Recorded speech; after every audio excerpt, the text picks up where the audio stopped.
The relationships in life can go one of two ways once you hit the midlife point. And first, let me just say that midlife might not be what you think. Actual midlife, if you look at the average life expectancy, is in the late 30s. But we tend to think of midlife maybe in the 50s. So I always say this midlife thing that happens, it happens sometime between 35 and 60. And even that has some fluctuation. So the thing is that because at this point in life, your programming in your subconscious mind either resigns to what it's known, it sort of has this resignation about it where it just sort of gives up on change and sinks into the rut that it's been creating, or it sort of bursts forth. It has this feeling of suppressed desires and a need to create change. Now, I'm going to dive into what this looks like in your relationships that you're already in. Maybe you're married, or the relationships that you're seeking if you find yourself single at this point in life, because it affects both scenarios. And if you don't have awareness of why this is happening and what's happening inside of you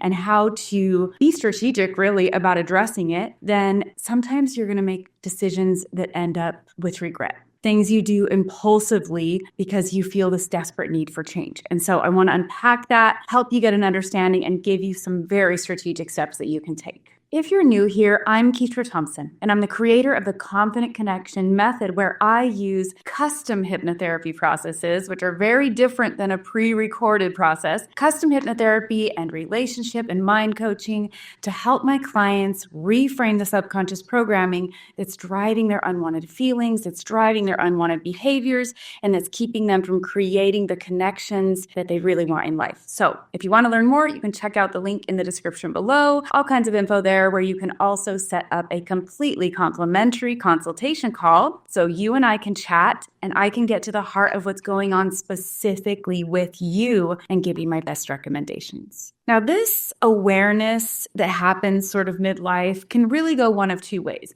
And the first thing I want to talk about is sort of just staying the same. You've created neural pathways in your life that get deeper with repetition. So that old saying, practice makes perfect, is not correct. Practice makes permanent. So the thoughts you think every day, the knee-jerk reactions, the assumptions you make that you've been repeating over time tends to dig you into that rut even deeper. Now, maybe this has created sort of a pattern of giving up, where you just go, this is just the way it is. This is the way that it always happens to me. This always happens. And as you say that and you believe that year after year, you create a narrative for your life that keeps you in a pattern of having the same experiences come to you and nothing changes. And so it is that belief that this is just the way it is. And so you end up settling for what's easy. Now, when you do this, you end up repeating the same patterns because what is familiar is easy, right? And so this is really something that happens whether you are married or single.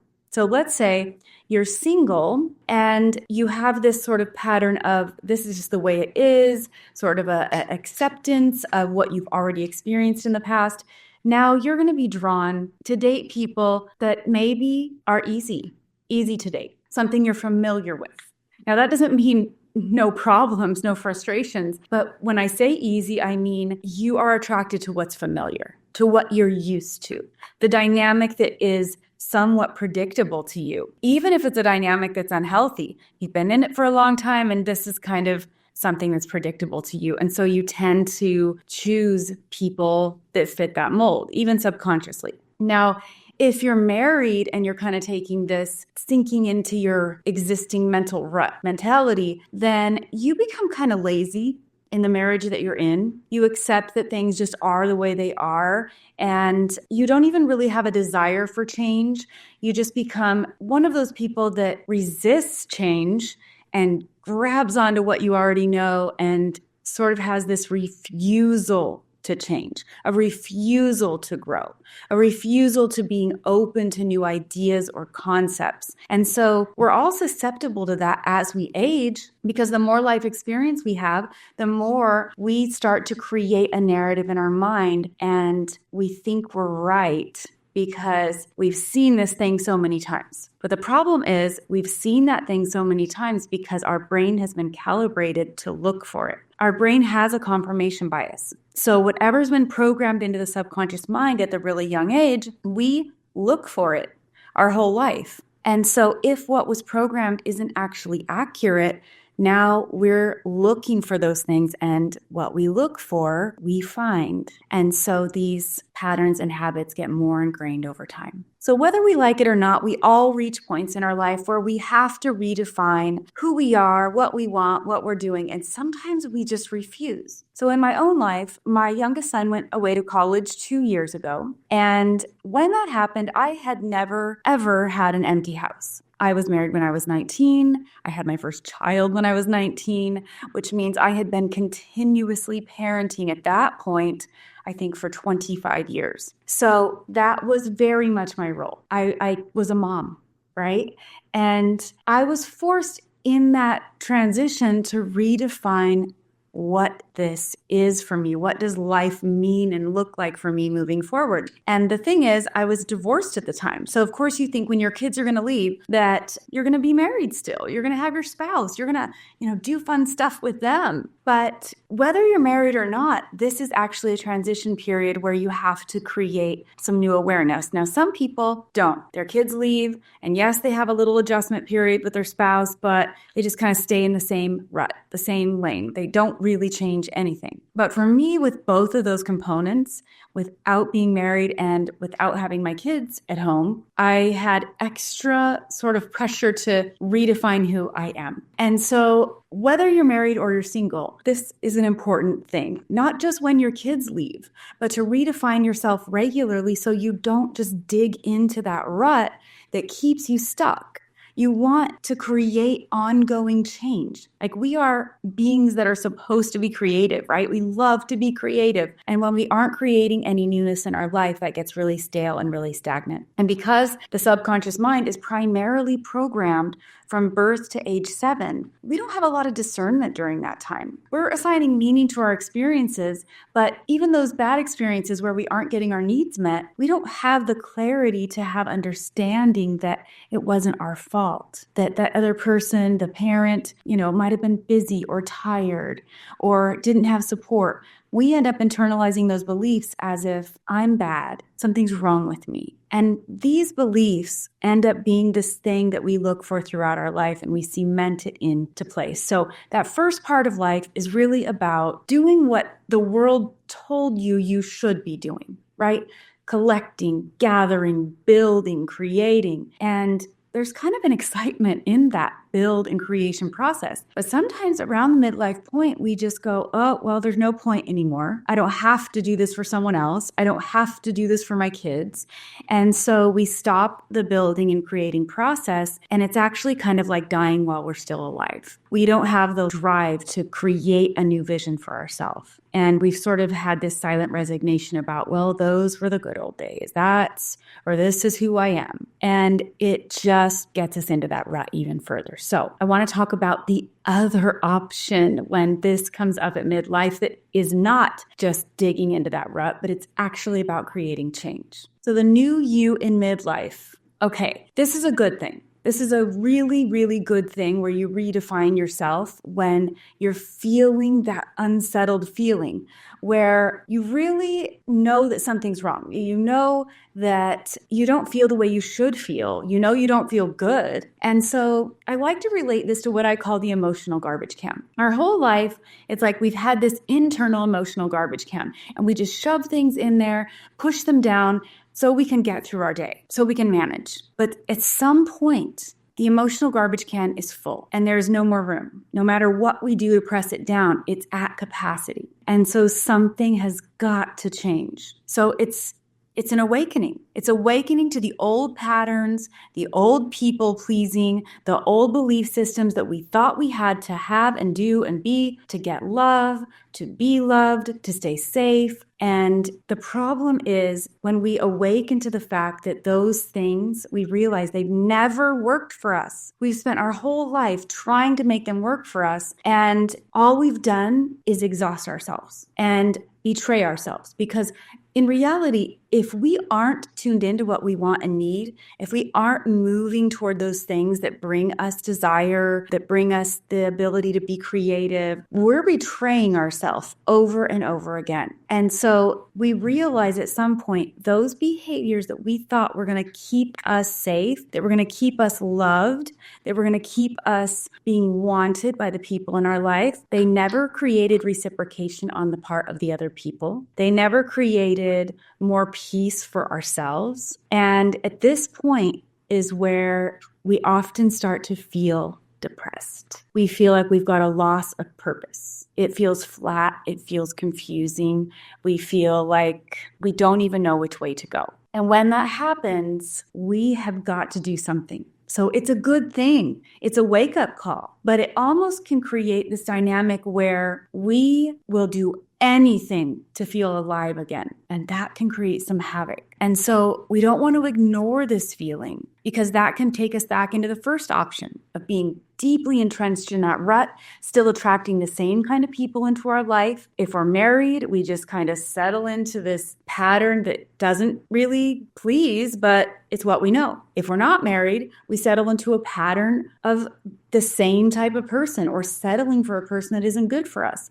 And so we don't want to ignore it. We don't want to dig into that rut. That stuckness and that resignation is the wrong direction. We want to see it as a wake-up call, and we want to know what to do about it when we feel that, right? Now, if we embrace this feeling as a wake-up call, and don't get me wrong, it's not a good feeling. This feeling is not going to be like this excited wake-up call. Woo, I get to change all these things.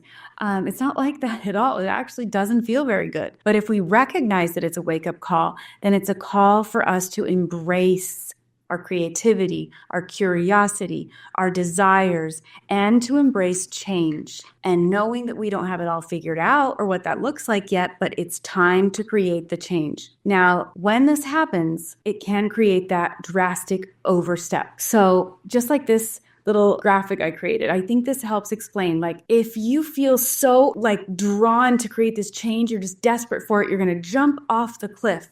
You're going to land in the water. You're not going to have a plan. You're going to be treading water. The way you want to go about this is you want to build a bridge from the pain to the way you want to feel, so that taking that bridge gives you a path that's safe and doesn't just burn everything down. And so we don't want to go into midlife crisis mode, right? We want to have a bridge to getting us from the pain to the way we want to feel. And a lot of that is about becoming our authentic self. You know, the you that you were before the world told you who to be, before the programming, before the conditioning, before the jadedness of life experiences. It's reconnecting with that part of yourself and not leaving behind the wisdom you've gained along the way, so that you can stop living for other people, so you can stop letting the world determine how you'll be. So oftentimes this is when one partner outgrows the other. And this happens a lot. And it doesn't have to mean the end of a marriage, but sometimes it needs to. And so this is the realization of, I need to take a plan of action to do the healing work that I would do if I got that divorce. I need to do it before, so that I can actually make a decision from a place of clarity. And if you're single, this is where you realize that you don't want the same qualities that you've been having in partners up to this point in your life, but maybe you don't know how to make that change. You need a path forward, so you don't just kind of try to do this on your own with no plan and end up treading water. So with this awareness, the battle of the subconscious mind begins. Now, around age 7, what happens in our brain is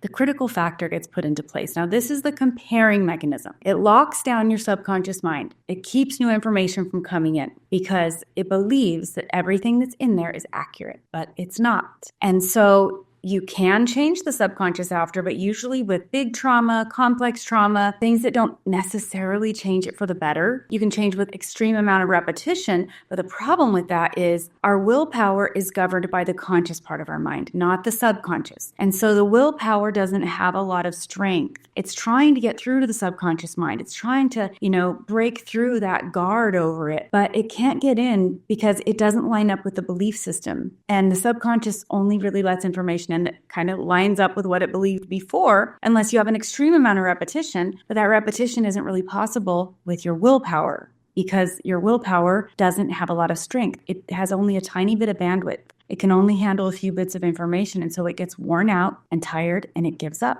and it can't get through there. And so when we come to this point where we have this realization, we need to create a new way to create this change that couples the subconscious work with this new desire, or this desire that's become into your awareness. So reframing the subconscious beliefs allows you to do what brings you joy, to do it without burning everything down and having all that shame. So you've got to reconnect with that authentic you, and you've got to disconnect from the things that have been stopping you from doing it in the first place, which is guilt and shame. It's that feeling of obligation to the people in our lives. It's wanting someone else to fix you, save you, or you're just wanting that other person to change. You've been on this path of like trying to make someone else change, and all of that is external. It's really taking full responsibility for how you feel and how you function. And you've been doing it one way for a really long time. So it feels like a struggle to make that change. So when you realize that your subconscious mind is actually driving over 95% of everything you think, feel, and do, then you realize that's where the change has to happen. If I want to feel better, if I want to have my life purpose back, if I want to actually embrace my desires, I've got to deal with all the roadblocks that are stopping me from doing it. I've got to deal with the programming that I'm stumbling over again and again, and the shame and the guilt and the obligation. And it doesn't mean you just abandon the people in your life that need you. What it means is